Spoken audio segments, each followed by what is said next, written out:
Everybody ready? All right. Good morning, everyone. I am joined today with Brian Johnson of the University of Maryland, the lead researcher on the report I will discuss, along with Robert Morgan and Calvin Robinson Bay from the Caucus of African American Leaders, Public Safety Committee, and Daphne Olson of Mothers of Murdered Sons and Daughters United, and Reverend Kobe Little, president of the Baltimore City NAACP. Today, we are announcing the publication of a report on racial disparities in the criminal justice system. In the summer of 2019, Brian and his colleagues at UMD approached our office about doing a report on racial disparities in the criminal justice system. As the city's top prosecutor, I believe in transparency, and I believe in the need for reform. I recognize and have often discussed the racial disparities in the criminal justice system.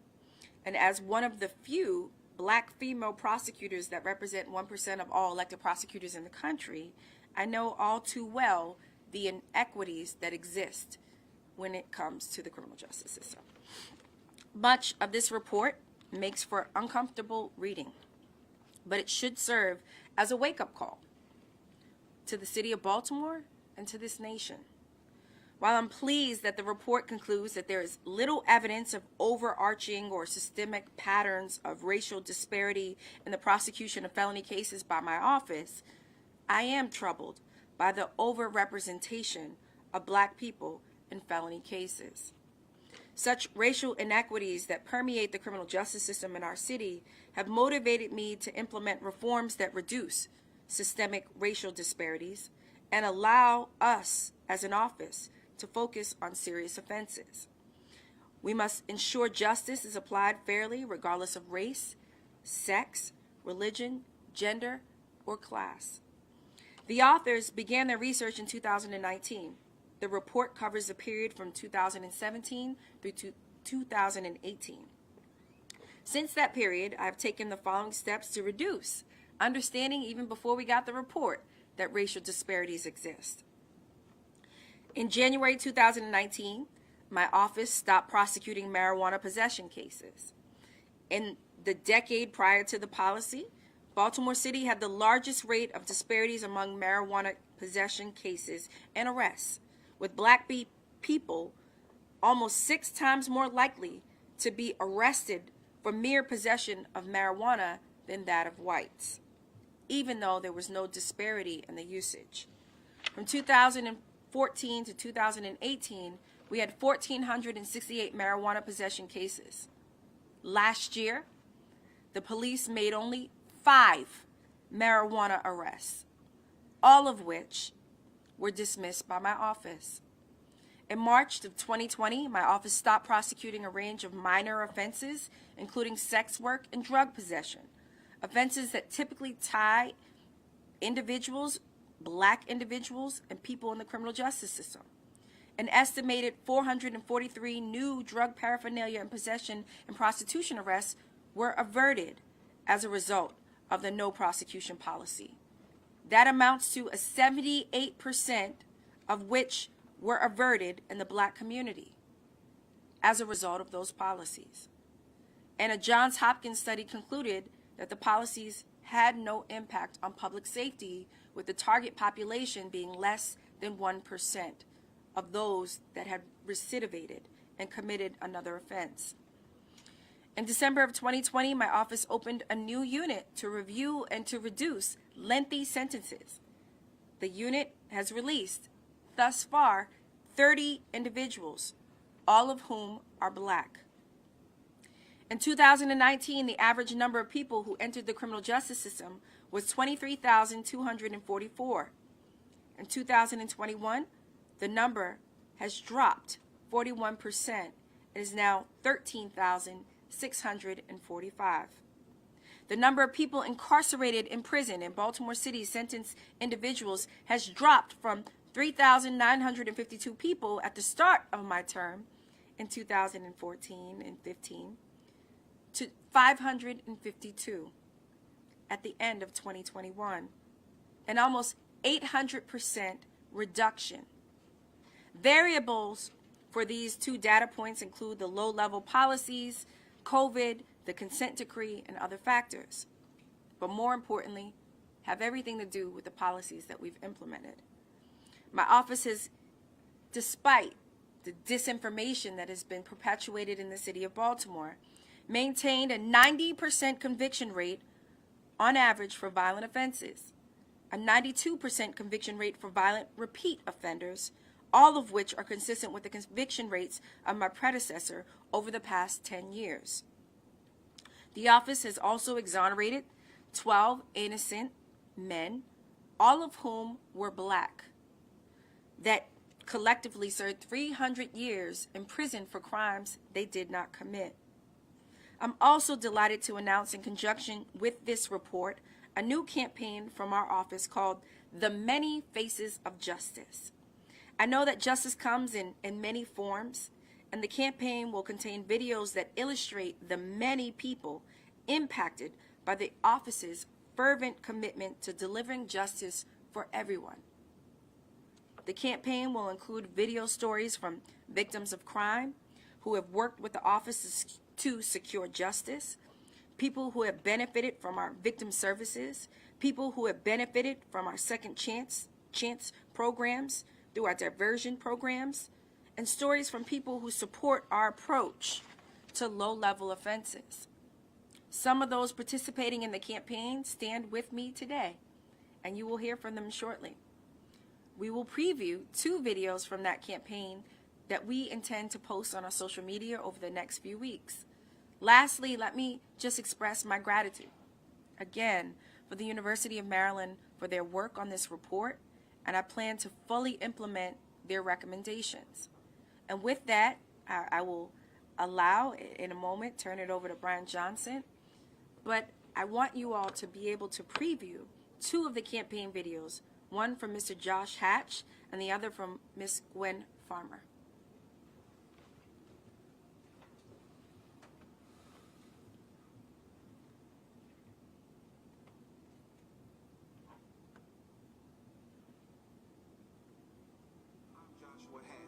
Chairman of the Caucus of African American Leaders Public Safety Committee. We know that in Baltimore City, the war on drugs has been a war on black people. That's why we support new approaches that decriminalize drug possession and allow police and prosecutors to focus more on serious crime. Drug users need help and support, not arrest and incarceration. We must end the failed war on drugs and pursue a strategy that emphasizes public health. Justice is equal application of the law, irrespective of one's race, religion, or creed.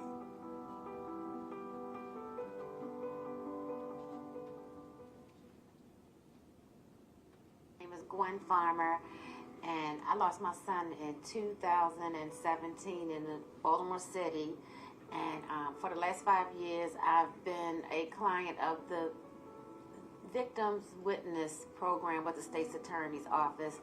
I was with them during the trial. They supported me, and I've been continuing on with them. They've been providing counseling services. They had one person that came to court with me every time. She came to court with me every time. Even went down to the detective. The detective and the state's attorney, they were in like close contact with each other. It's important for the state's attorney's office to have a victim assistance program because it just provides the necessary support that victims have, because a lot of times, like, the victims are like they going through a lot, they frustrated, they angry, they tired, they acting, they can't see clear, they can't focus, and one thing, and what they do is they just kind of help you get organized, they console you, and they help you figure out like the next steps in the process and what you need to do. Justice to me is equality, fairness in opportunity. I'm going to turn it over to Brian Johnson.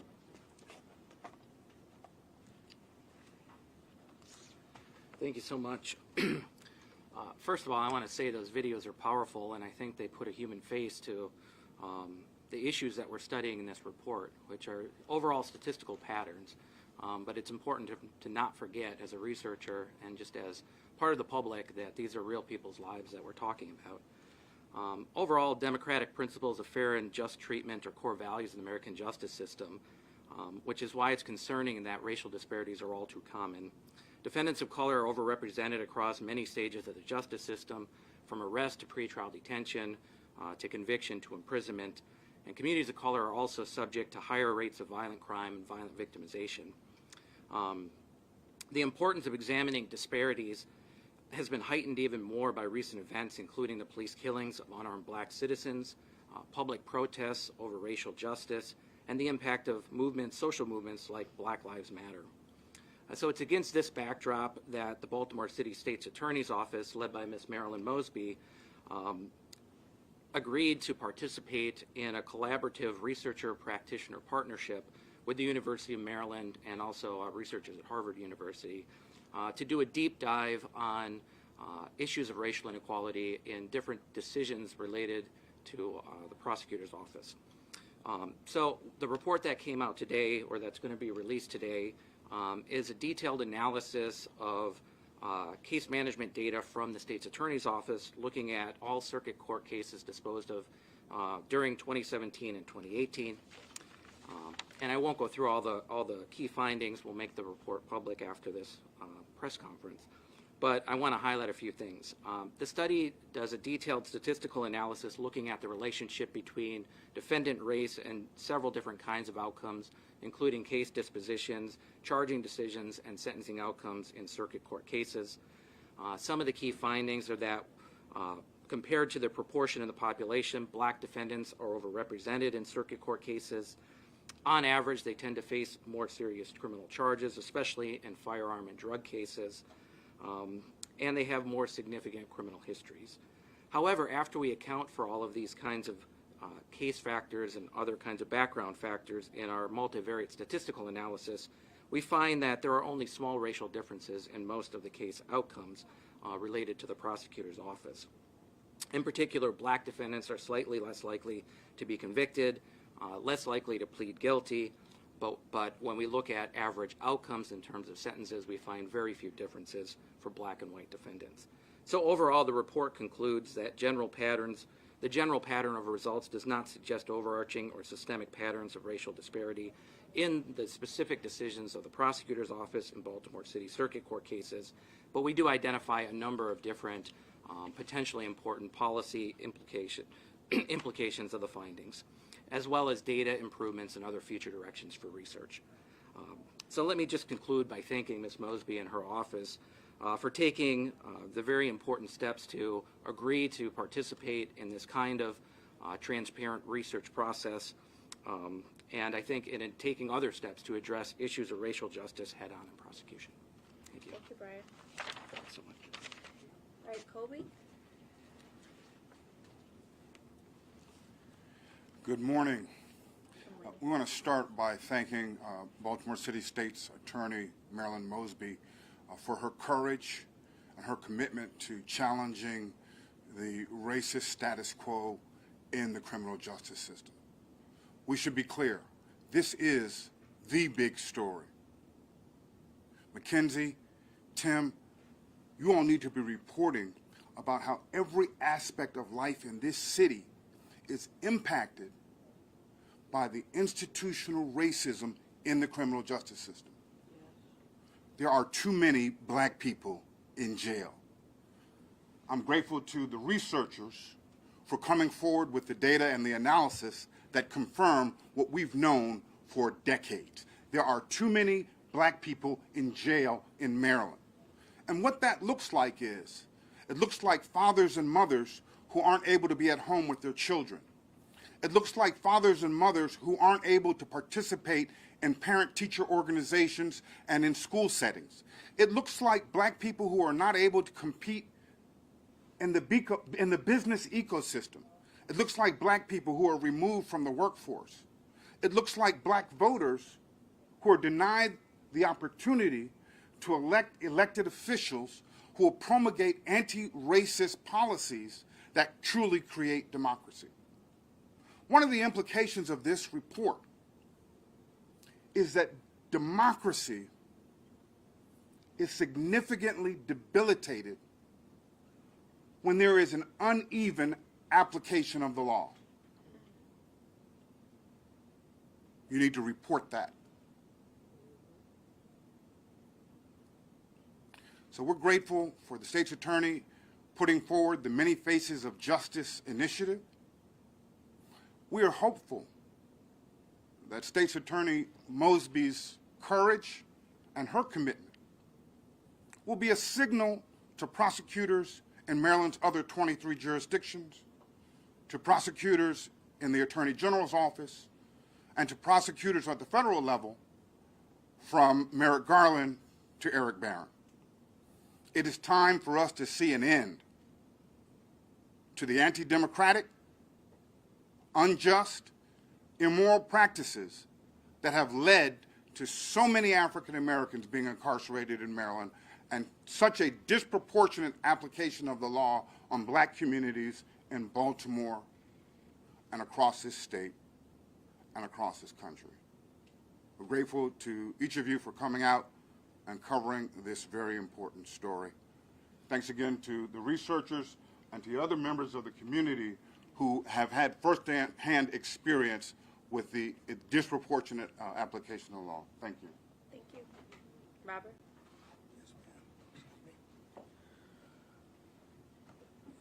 My name is Robert Morgan. I'm here at the behest of the Public Safety Chairman of the Caucus of African American Leaders, Mr. Joshua Hatch, and you saw him in the video. And I'm here to express on behalf of the committee and the caucus that we stand unswervingly behind Madam State's Attorney and her innovative and foresighted approach to delving into the deep problems that plague this city and our state with regard to racial disparity, violence, and criminal justice. No one here feels that if they've been treated unfairly, that's okay. It's not.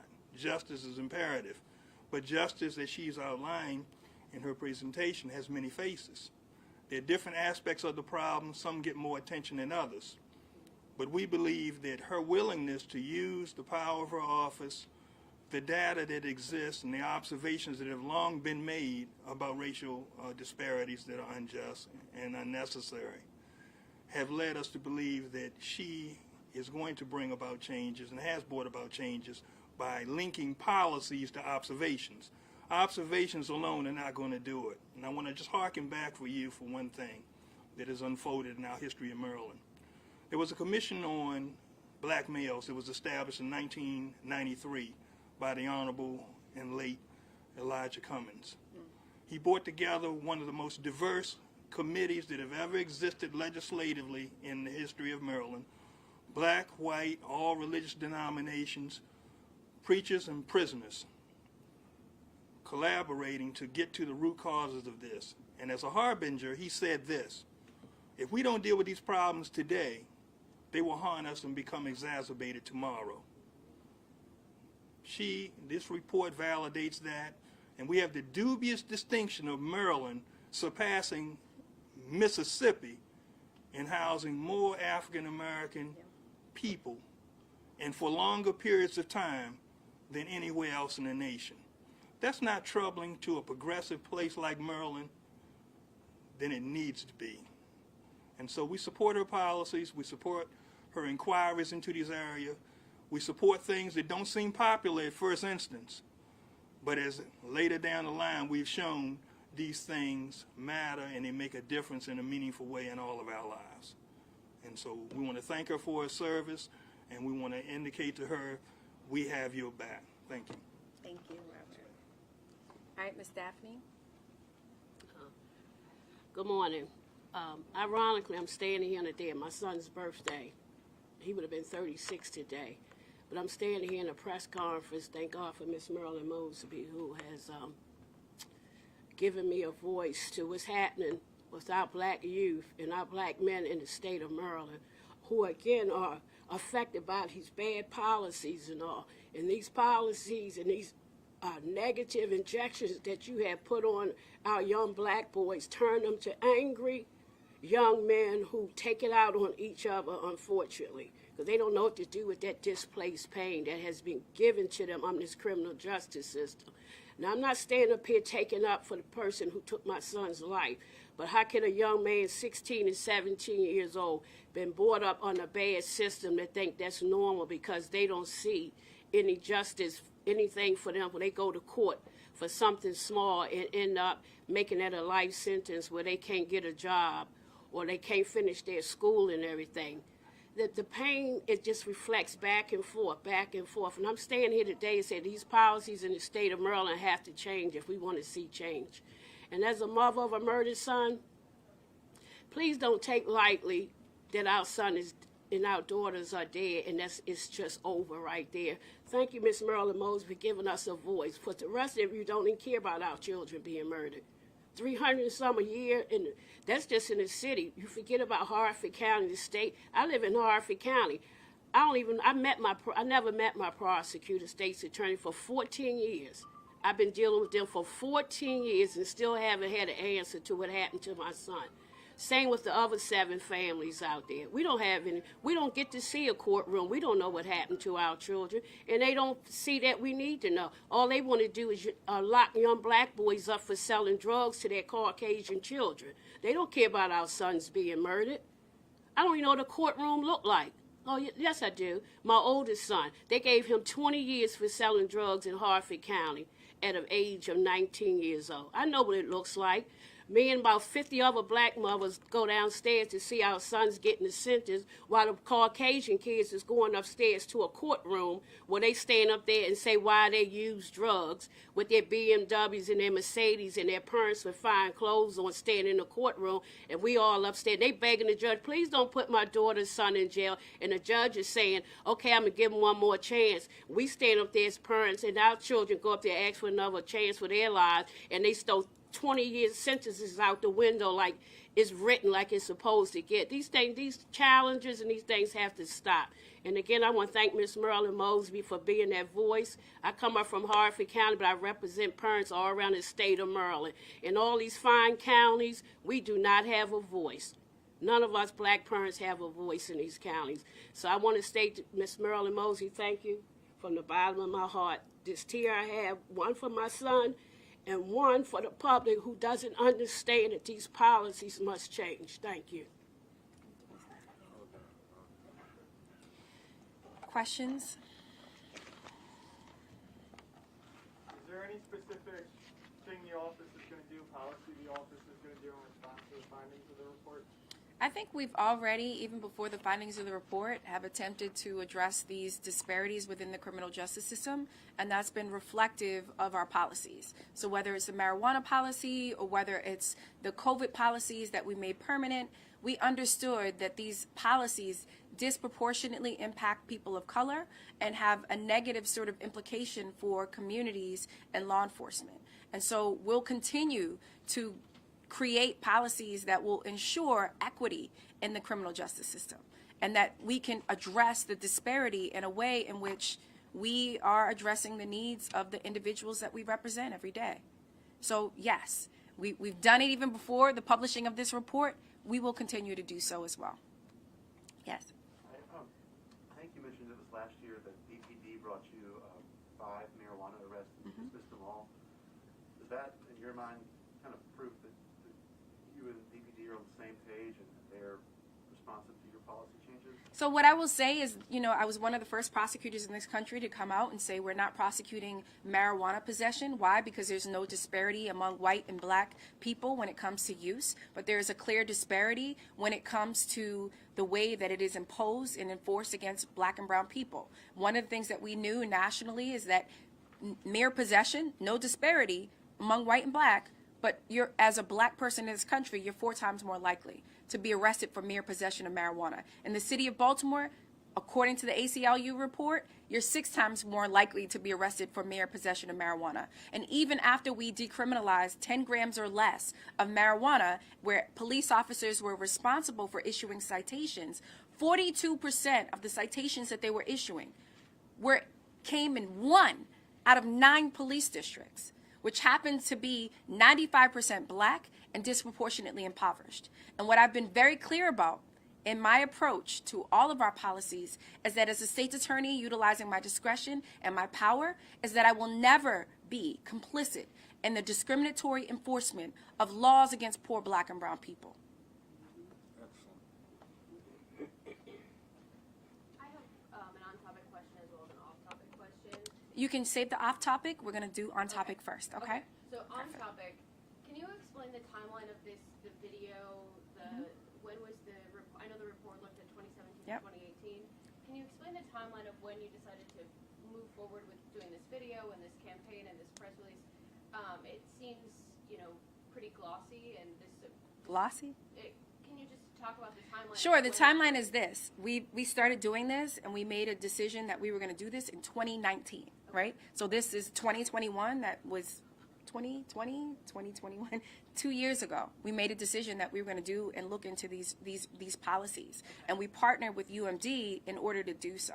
And so this is the publication of the data from 2017 to 2018 because clearly in 2020 we had the global pandemic which impacted the data and would have skewed the data. And so this is now the publishing of that report. They finalized it and we're now announcing it to the city of Baltimore.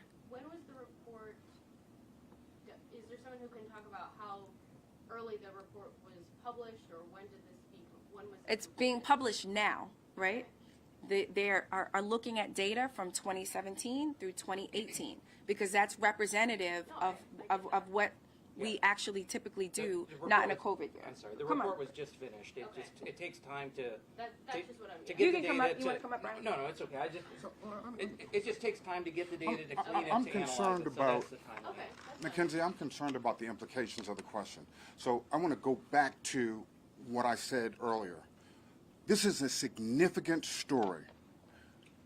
This is not new news, however. There have been too many black people in jail for hundreds of years in this country. With the elimination of slavery in this country, there was a period of Reconstruction. Immediately following that period of Reconstruction, which ended because there was a tie in the presidential election and the compromise was to remove the federal troops from the South, which was the enforcement component to make sure that all Americans had their civil rights protected as guaranteed under the Constitution. When those federal troops were removed, we saw the people who betrayed this country, who committed treason, come back into power. And then they passed a series of laws called the Black Codes, which made it illegal to stand around, essentially made it illegal not to have a job, made it illegal for black people to do all manner of things that normal people do all of the time. That was a violation of the Constitution, and it returned a situation where black people were placed in bonds. So many of the black people, for example, who were arrested for vagrancy were then sent to prison plantations like the one that you might find in Angola, Louisiana, doing the exact same thing that they were doing when they were forcibly enslaved by white supremacists, right? And so there is an uninterrupted chain. And so in this former slave state, Maryland, we still see that while black people are 30% of the population, we are 70% of the people who are incarcerated in prison. This is not about timing of a report. It is not about timing of an initiative. It is not whether or not the people who put forth the report and the initiative do it in a manner that is professional and looks good. We don't expect mediocrity from our elected officials. But what we do expect is for our elected officials to root out corruption. And there is no greater corruption. And we expect the press to report corruption. There is no greater corruption than the deprivation of human rights. There is no greater corruption than the deprivation of constitutional rights. And we expect you all to get this story right. Thank you.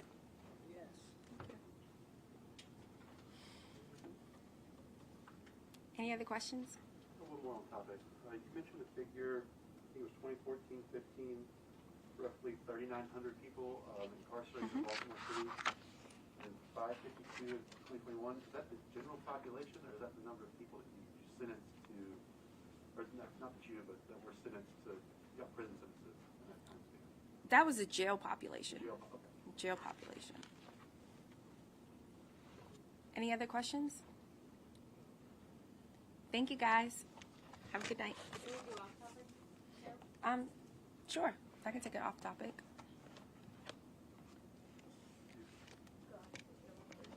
I mean, you were asked yesterday, but have you made a decision on filing for re-election? So again, what I said yesterday is still true today. I'm focused on running my office. You know, the people of Baltimore City elected me to carry out my term. My term doesn't end until 2022. And that's where my focus is, coming out of a global pandemic and ensuring that we are holding violent individuals accountable, right? And ensuring that we're breaking down barriers of distrust, making sure that we're prioritizing victims' rights. And that's what we're doing every single day. You got an awesome opportunity to see some of my talented prosecutors yesterday and see some of the convictions that we're maintaining despite the court closures and a global pandemic. And so that's where my focus is. I run an office of 403 employees, and that's what I'm going to do. I'm going to continue to do. I won't be distracted by anything else. You talk about trust. Yesterday there was a survey that showed 98% of people said that they don't think that you should run for re-election. It appears there is a lack of trust among people in the community that you have been elected to serve. Are you confident that if you do decide to run, that you could regain that trust among people and perhaps win? So I'm not familiar with your survey, and the only thing I would say is that the people of Baltimore have spoken twice. They've reelected me twice, despite the naysayers and the haters and the individuals that try to put out misinformation about our city being in crisis. I can tell you that those individuals have faith in me and my ability to run an office of 403 employees and to bring accountability to violent individuals. That's what we're doing. That's what we'll continue to do. And I'll just let that be where it is. Can I say something, Marilyn? I just have one. I'm sorry. The people have spoken twice. You said winning re-election. That happened before you were federally indicted. Okay. Do you think I get that. changes? And so what I will say, let me just be very clear, that I will not be distracted by any of the noise. The people of Baltimore City have spoken twice, and they will speak again. And I'm going to stay focused on my job. And that's what I'm elected to do, and I'll continue to do so. Ms. Daphne, did you want to say anything? Yes, hi. Let me speak, especially to the media. I'm a mother of a murdered son who's been affected. I don't know if any of you have been affected. Let us have our time so somebody can hear our voices, what's wrong, what has happened with our children in our community, and stop injecting your work into the hearts of these moms and fathers who have lost their children to homicide, okay? I understand you do a good job for your job, and I appreciate that. I spoke to you about that first. But this is my time right now. I took off work. Like I said, today's my son's birthday. I could have been sitting at the cemetery, or I preferred to be ordering him a cake and some ice cream. Please stop injecting in our communities the pain that we have, using it for propaganda to get Emmy Awards, because I'm tired of it. Nobody ever calls us to sit down with us and see how we really feel and how we can help to change the statistics in our community stuff with our young black people. So we come to the media to do that. Don't take me for granted, please. I'm not just up here standing. I got a hole in my heart bigger than you ever could feel. So we have these we're trying to change the trajectory of the city. You guys make nobody want to move here. You're messing up. My friends, they sell property, they sell real estate. Who wants to look at their news every day and see the blight of a city where people live at? My mother lives in the city. All the city is not indicative of this crime and all. There's great people that live in the city. There's a small amount of people who were never taken care of properly, weren't schooled properly, and all that, this cars and all this. It's not indicative of the whole city. And I'm speaking from the whole state. The people that's in charge, before we want something done before it gets to the criminal justice system, before it gets to the state's attorney office. So don't take that lightly, what we're trying to do. Is that clear? Thank you. We will not be exploited. Any other questions? Have a good day, everyone. Thank you, guys. If